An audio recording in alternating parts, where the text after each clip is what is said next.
అనుకుంటాయి, దేశంలోని మిగతా పార్టీలు ఏమనుకుంటాయి, మిగతా రాష్ట్రాలు ఏమనుకుంటాయి అనే కనీస సోయి కూడా లేదా? అసలు మిమ్మల్ని కూర్చోబెట్టింది ఎందుకు? ఆ 420 హామీలు మీరు ఏదైతే ఇచ్చినారో వాటిని అమలు చేయండి అని. కానీ మీరేం చేస్తున్నారు?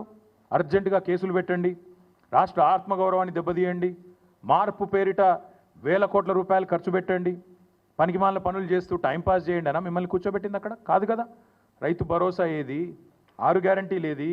గతంలో ఒక మాట అన్నారు ముఖ్యమంత్రి గారు, ఇప్పుడు ఆ వీడియో ప్లే చేయమంటే చేస్తాను, దగ్గర ఉంది. కడుపు కట్టుకుంటే ఏముందా, ఒక సంవత్సరం కడుపు కట్టుకుంటే 40,000 కోట్లు ఇట్లా ఇచ్చేయచ్చు రుణమాఫీ అన్నావు. మీరందరూ చూసే ఉంటారు. అంటే ఇప్పుడు ఏమైంది మరి? ఈ 420 హామీలు ఏమైనాయి? ఇవాళ ఈ కారు కూతలు ఎందుకు? రాష్ట్ర ఆర్థిక పరిస్థితి బాగాలేదు అనే దివాలా కోరు మాటలు ఎందుకు మాట్లాడుతున్నావు?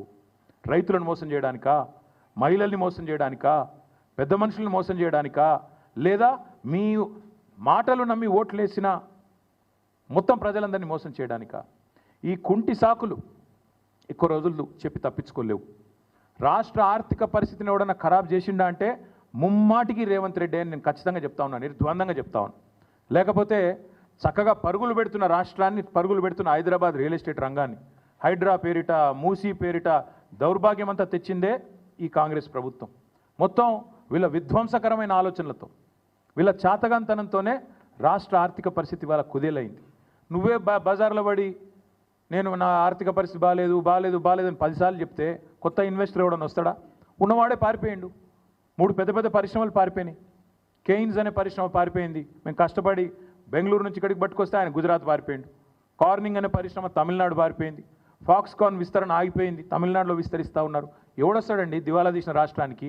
నువ్వు ప్రోత్సాహకాలు ఇస్తావో ఇయ్యవో, రేపు రాయితీలు ఇస్తావో ఇయ్యవో, నీ పెట్టిన మాటలకి విశ్వాసం ఎక్కడుంటుంది?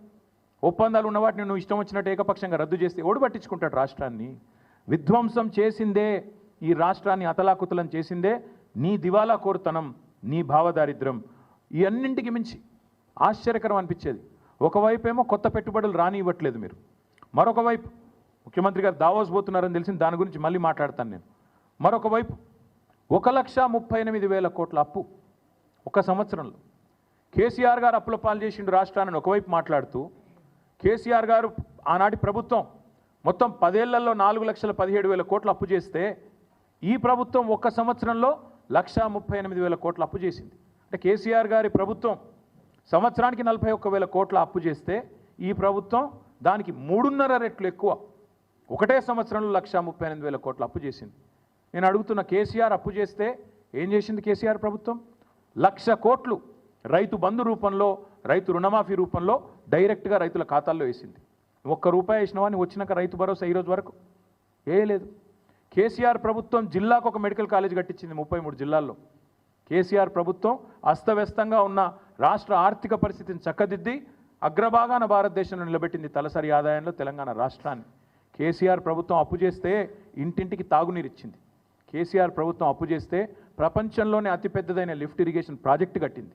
కేసీఆర్ ప్రభుత్వం అప్పు చేస్తే కొత్త మెడికల్ కాలేజీలు కట్టింది, కొత్త హాస్పిటల్ హైదరాబాద్ చుట్టూతా కట్టింది. హైదరాబాద్ నిండా ఇవాళ ఫ్లైఓవర్లు కనబడతా ఉన్నాయి, అండర్ పాస్లు కనబడతా ఉన్నాయి.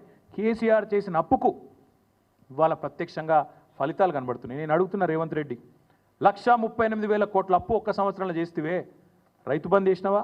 వేయలే. రైతు భరోసా ఇచ్చినవా? ఇయ్యలే. ఒక కొత్త ఇటుక పెట్టినవా? ఒక కొత్త ప్రాజెక్టులా? చేయలే. మరి ఎక్కడ పోయినాయి ఈ పైసలన్నీ? ఢిల్లీకి మూటలుగా పంపుతున్నావా? ఎక్కడ పోతున్నాయి ఈ పైసలు? 1,38,000 కోట్లు ఎక్కడ పోయినాయి? రైతులు ఎదురు చూస్తున్నారు 70 లక్షల మంది, మా ఖాతాల్లో రైతు భరోసా ఎప్పుడు పడుతుందని. దానికి సమాధానం లేదు. మరి ఎవరి జేబులు నింపుతున్నావు 1,00,000 కోట్లతో? రాహుల్ గాంధీయా, ఢిల్లీ పెద్దలయా? చెప్పాలి మీరు ఖచ్చితంగా.